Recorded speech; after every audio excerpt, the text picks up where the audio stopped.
Okay, so today our topic is work, energy, and power, their measurement and unit. Okay, so first of all, let us see what is work. So, work is said to be done whenever a force is applied on a body and makes the body move. Okay, that means there is a displacement. Okay, so whenever we are applying force on a certain object and there is a displacement because of the force which we applied, okay, then we say that work is said to be done. Okay. Now then comes measurement of work. Okay, so measurement of work, it depends on, okay, two factors, that is magnitude of the force applied and the displacement produced. Okay, so again, more the force applied, okay, suppose the displacement is same. Okay, for a same displacement, more the force applied, more will be the work done. And if we are keeping the force same, the more the displacement, more will be the work done. Okay, so basically work is equals to the product of force and displacement. Okay, so the total work done will be the product of force and displacement. Okay, now from this expression we can see that if the displacement is 0, that means the work done will be 0. Okay, now if assuming that we are applying some force, okay, if we are applying some force and the displacement is 0, the total work done becomes 0. Okay. Okay, so now we'll see the expression for work done. Okay, so there are two cases in which we have to do this. Okay, so first case is by finding the component of displacement along the force. Okay, so see what we have to do. Suppose we are applying force on this object, okay, and the object moves in this direction. Okay, we are applying force in horizontal direction, but the displacement of the object is at certain angle. Suppose this angle is theta. Okay, so what we have to do, we have to find this AB. Okay, this AB in terms of theta and displacement. Okay, so what we can use here, we will use cos. Okay, because there is a relation, because see, this is theta, this is 90. So this side is the base and this is the hypotenuse. The relation between base and hypotenuse is with cos. Okay, so what we will do, we will write cos theta. So see what happens. Cos theta is base by hypotenuse, that is AB by the hypotenuse is AC. Okay, so cos theta is equals to AB we have to find, and AC is the displacement, that is S. So AB becomes S cos theta. Okay, capital S cos theta. Okay, now the definition of work done is force into displacement. Okay, so see, the force applied is F and the displacement is S cos theta. This is the displacement, S cos theta, in the direction of the force. Okay, so it is S cos theta. So the formula of work done becomes W equals to F into S into cos theta. Okay, this is the expression for work done in terms of force, displacement and theta. Okay, now let us see the second case.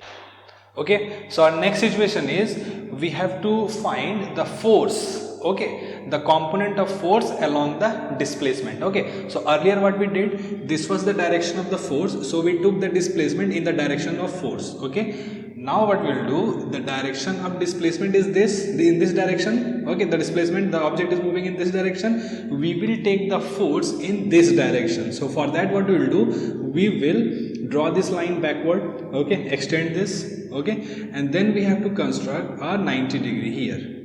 Okay, this becomes 90 degree. Okay, we have to do this construction so that this becomes 90 degree. Okay, so name this point P and name this point Q. Okay, so what we have to do, we have to find this QA. Okay, from here to here. Okay, QA in terms of force. Okay, now see, if this is theta, this is also theta, vertically opposite angle. Okay, so again, this is hypotenuse. See, the opposite of 90, F is the hypotenuse. Okay, so and this side QA is the base. So we have to take we have to find a relation between theta and force. Okay, that is QA. So again we have to take cos theta. So cos theta is base by hypotenuse, that is QA, by hypotenuse is PA. Okay, so cos theta is QA, we have to find, and PA is F. So therefore my QA becomes F into cos theta.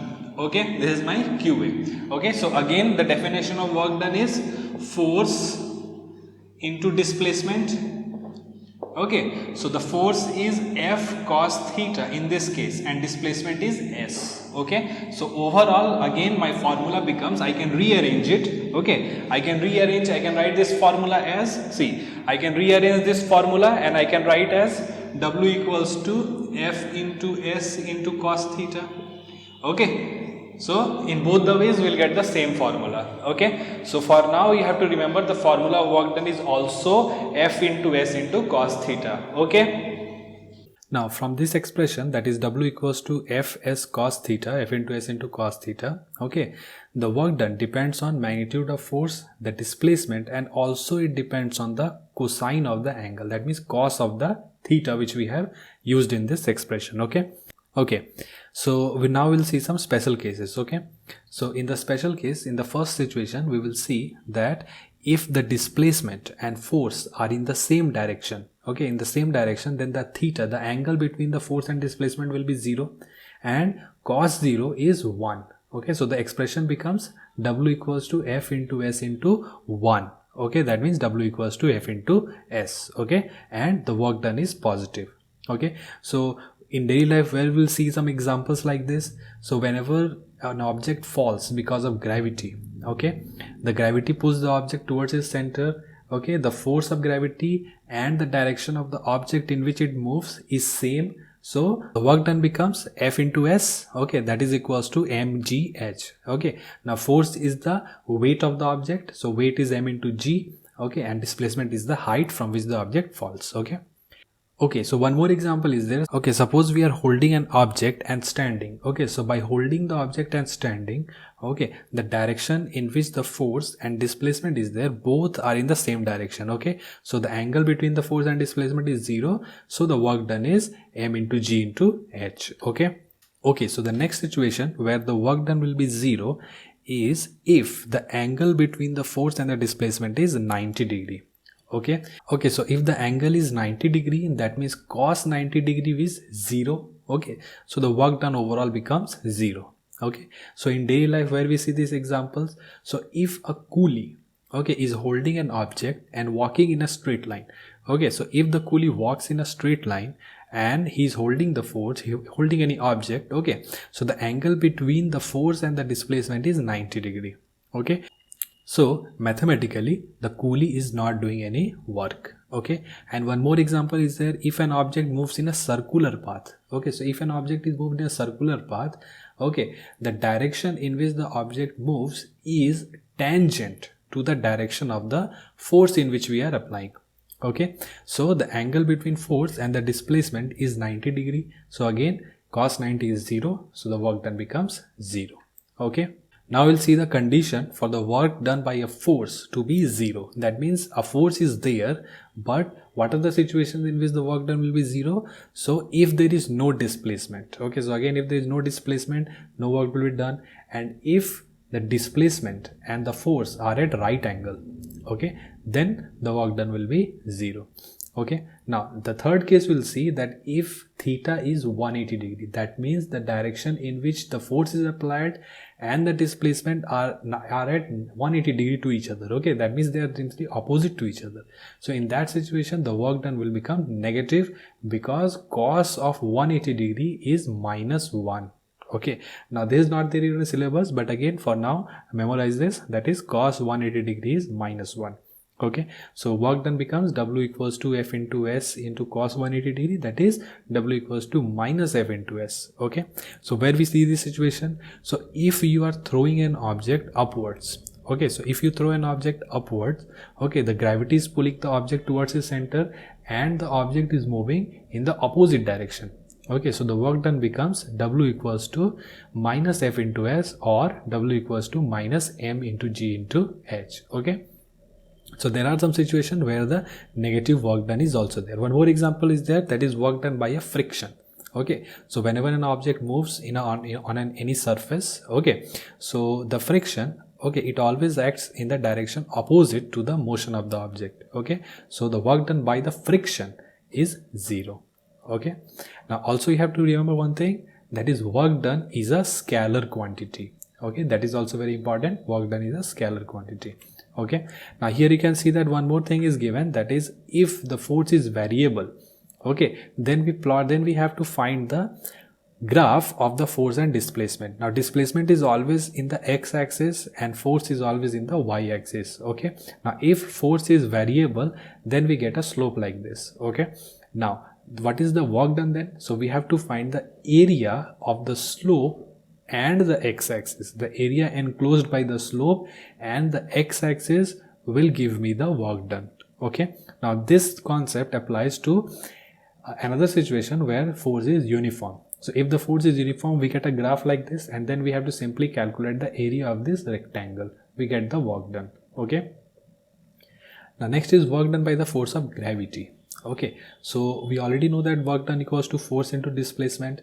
Now any object has its weight. Okay, so the weight is always directed downwards, and we also know that weight is given by m into h. Okay, and the displacement, okay, suppose an object falls from a certain height, so in that situation the displacement will be h. So the work done will become m into g into h. Okay, now then comes unit of work done. So unit of work done is joule. Okay, so 1 joule is 1 newton into 1 meter. Okay, so the definition of joule is very important. That is, 1 joule of work is said to be done when a force of 1 newton displaces a body through a displacement of 1 meter, okay, in its own direction.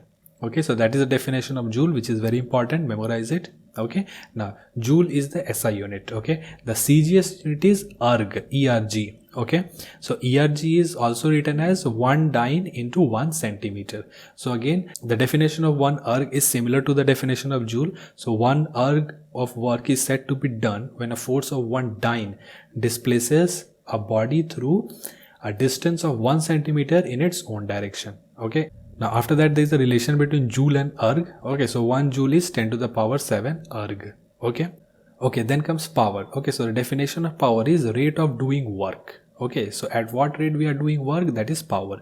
Now again, power is a scalar quantity. Okay, now rate of doing work means basically we have to divide the work done by time. Okay, so if we already know the formula of work done, that is F into S.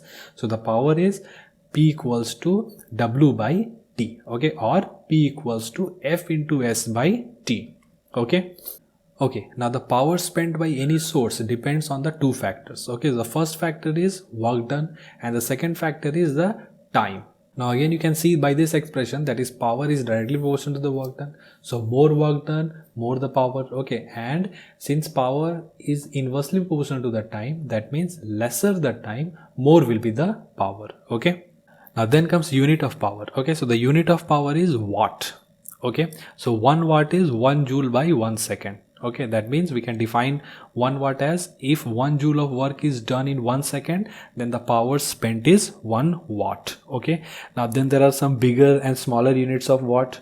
Okay, 1 kilowatt is 10 to the power 3 watt, 1 megawatt is 10 to the power 6 watt, and so on. Okay, now this is very important.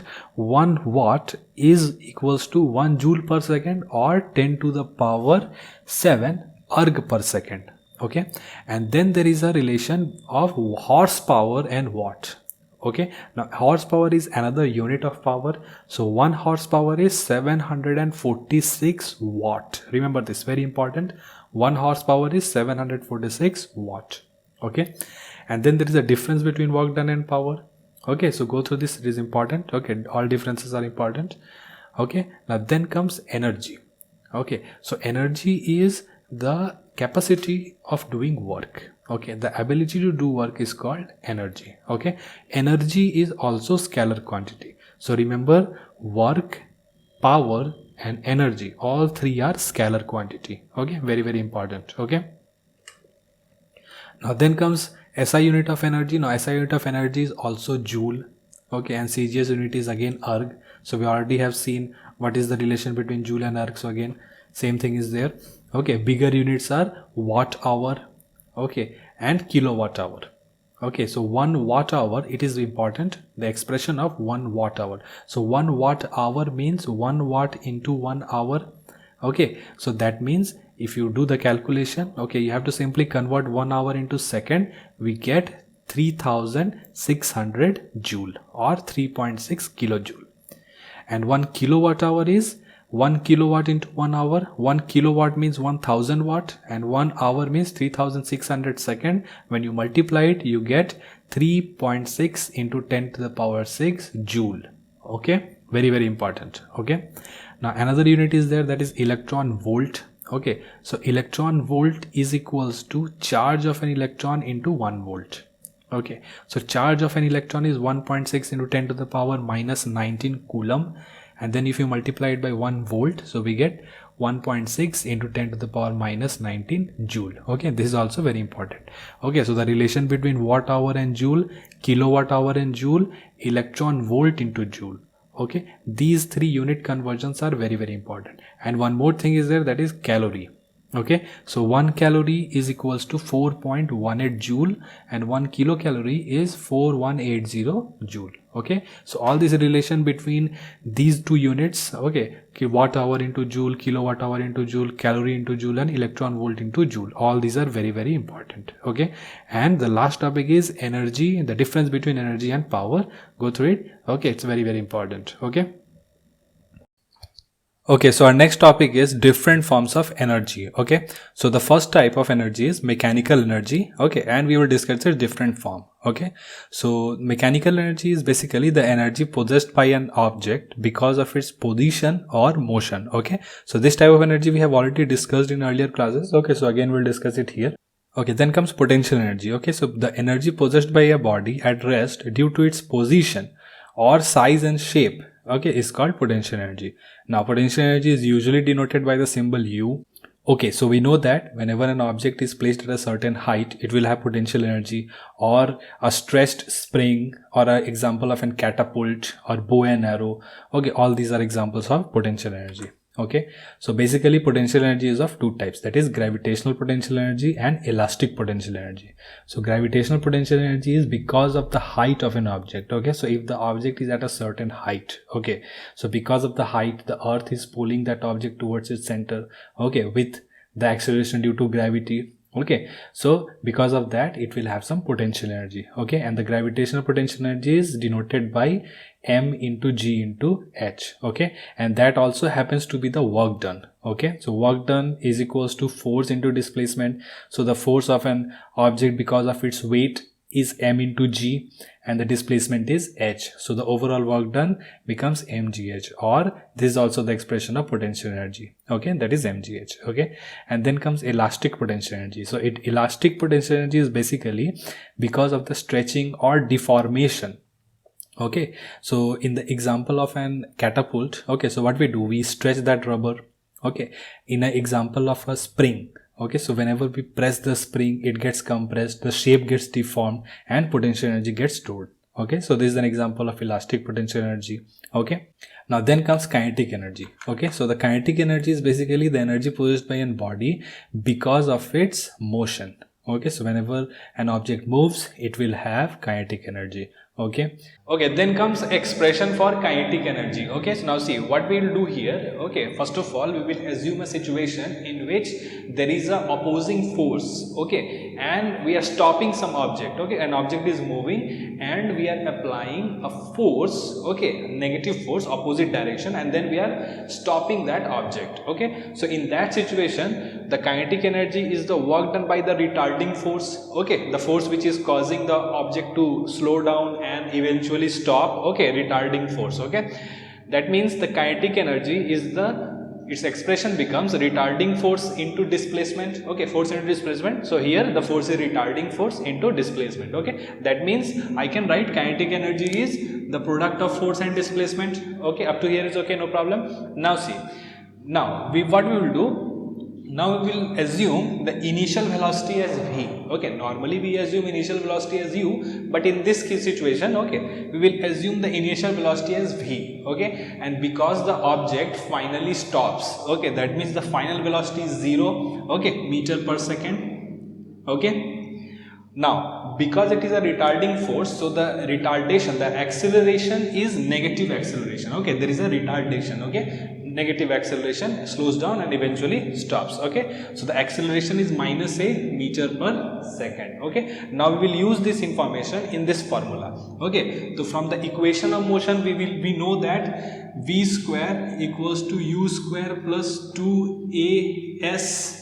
Okay, we know this formula. Now see what we'll do. Now this is final velocity, this is initial velocity. In this formula, the meaning of v is final, u is initial, a is acceleration, s means displacement. Okay, but here we have assumed the initial velocity as v and final velocity is 0, so this becomes 0 and this becomes v square. Okay, minus, because see acceleration is minus, so it becomes minus 2as. Okay, now see what happens. Here I can write 2as equals to v square, negative comes here, so the displacement is v square by 2a. Okay, now this is the expression for displacement. Okay, now we know that force is the product of mass and acceleration, F equals to m into a. Okay, now we'll use these two values and we'll put it here. Now see what we'll get. So kinetic energy was force into displacement. Now force is m into a, mass into acceleration. Okay, multiplied by displacement. From this formula we got v square by 2a. Okay, now here this a and a gets cancelled, so I can write this as mv square by 2, or kinetic energy is half m into v square. Okay, this is the expression for kinetic energy. Okay, very important. Okay, this formula is very important. Derivation you keep in mind. Okay, normal derivation does not come in exam, but again the formula, numericals are based on this formula, so this formula you have to memorize no matter what. Okay, now let us see our next topic. Okay, so our next topic is relation between kinetic energy and momentum. Okay, so remember last year in class 9 we studied that momentum was the product of mass and velocity. Okay, so kinetic energy we know that half mv square, just now we derived. Okay, kinetic energy is half mv square. Momentum is the product of mass and velocity, m into v. So what we will do, we will substitute the value of v from this momentum. So v equals to, I will get p by m. Okay, now we'll put this value of v here in the kinetic energy is v. Okay, so kinetic energy becomes half into m into v square, that is p by m square. Okay, so kinetic energy is equals to half into m into p square by m square. Okay, so this m and this m gets cancelled. Okay, so therefore I will get 2mk. Okay, see this 2 into m, 2m, and it goes multiply with this k, 2mk equals to p square, or p, the momentum, is the root over 2mk. Okay, so this is the relation between momentum and kinetic energy. Very important. Okay, note it down. Okay, now we'll see some special cases. Okay, so see, the first case is if two objects, okay, suppose the first object A, okay, has mass m. Okay, and then there is a small object B, it has mass capital M. Okay, and their momentum is same. Okay, they have same momentum. Okay, both have same momentum. Okay, momentum. Okay, then the ratio of the kinetic energy becomes, suppose there is Ka by Kb. Okay, Ka by Kb, their momentum is same, only the mass is different. Okay, so for the first case, see this kinetic energy. Okay, from here I will get, see, from this formula, from this particular line, I will get K equals to P square by 2m. So here I am writing Ka is P square by 2m. Okay, for A the mass is m. Okay, and for B it will be P square by 2 capital M. Okay, and then we will cancel out. You see, this becomes, it becomes like this. It is basically P square by 2m divided by P square by 2 capital M. So it becomes P square by 2m into 2m by P square. So this cancels, 2 cancels, so the ratio is m by m. Okay, so kinetic energy of the first object by kinetic energy of the second object is this.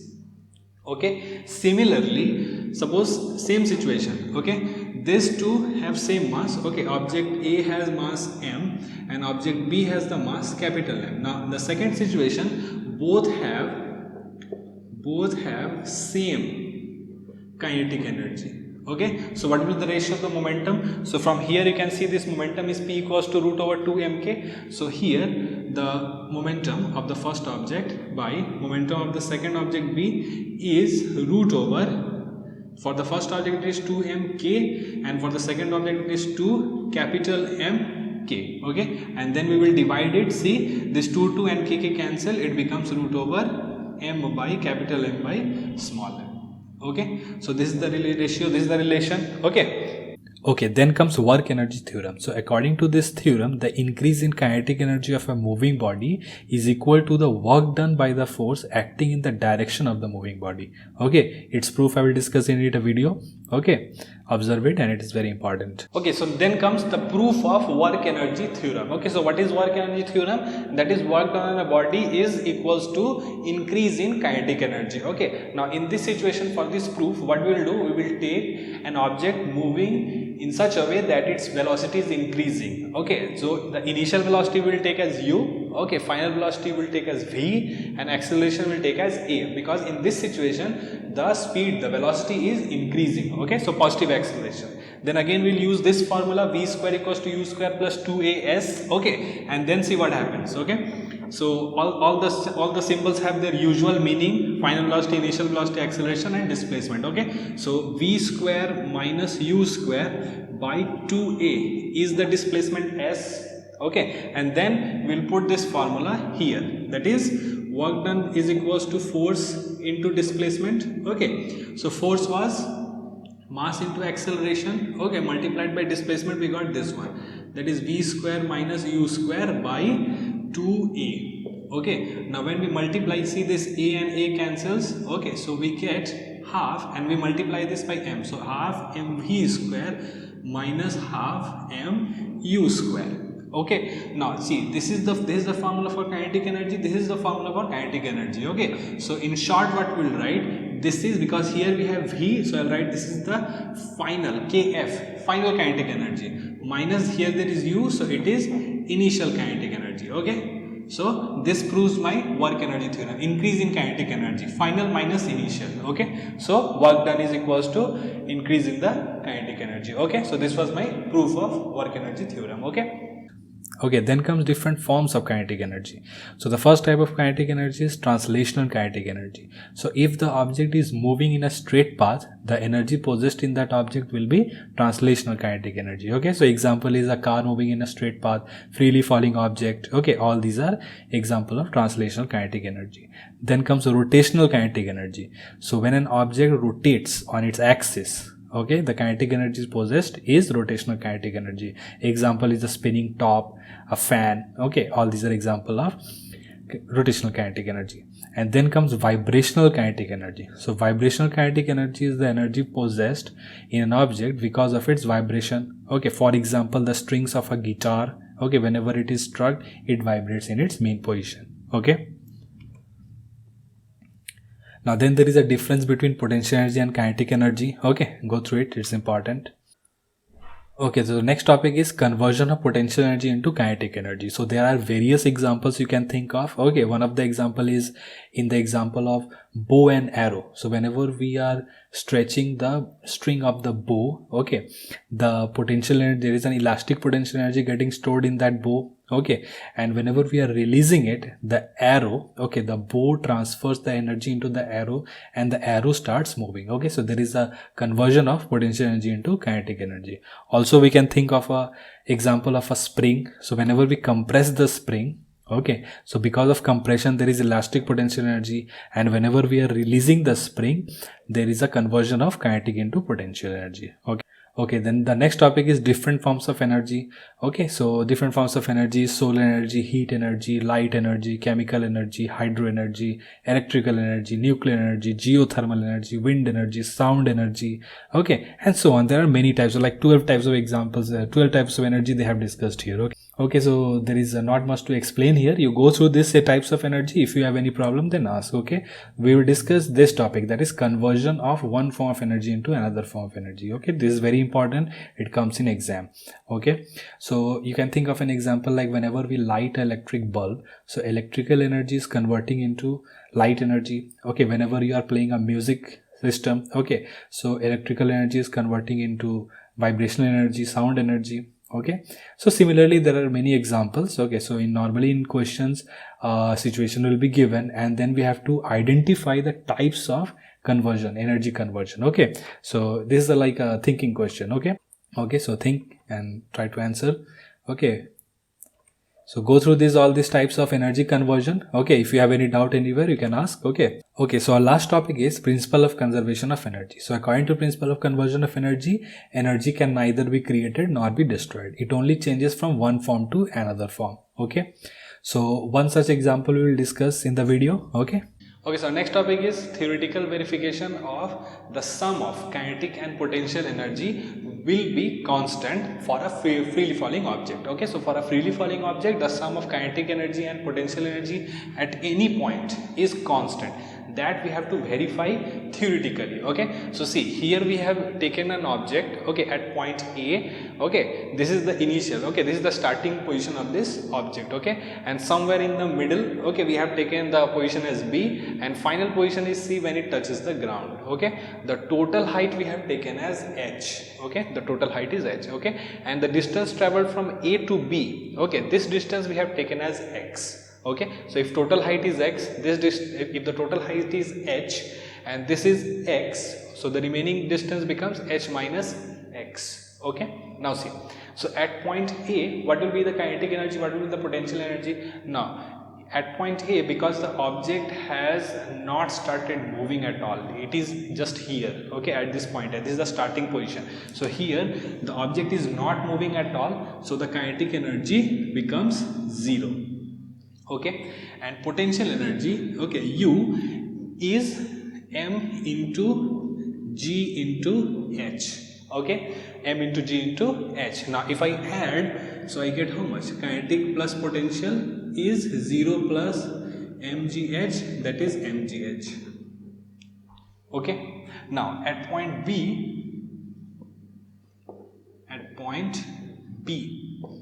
okay, so see, at point B, the object has moved x distance, okay, x meter, x unit, whatever. Okay, so there will be some kinetic energy. Okay, so the for kinetic energy, okay, we will first use the equations of motion and then we'll find what is the velocity. Okay, so we have this formula, v square equals to u square plus 2as. Okay, now here at this position, the velocity we have taken as v1. Okay, so v1 is equals to, now the initial velocity was 0. Okay, see, initial velocity was 0, so this becomes 0 plus 2. Acceleration in this case is the acceleration due to gravity, g. Okay, and the displacement, okay, it has moved x distance, okay, x. So v1 square is 2gx. Okay, so now what will be the kinetic energy then? Kinetic energy is half mv square. Okay, so half into the v, okay, in this case v1 square, okay, m into v1 square, so this can be written as half into m. v1 square was 2gx, 2 cancels, mgx. Kinetic energy is mgx. Okay, and what will be the potential energy? Potential energy is m into g into h. Okay, now the remaining height, okay, the object is at position B, so because it is this much high above the ground, so the potential energy, the height will be h minus x. Okay, so mg h minus x, so this becomes mgh minus mgx. Okay, now if I add this to kinetic plus potential, I will get mgx plus mgh minus mgx.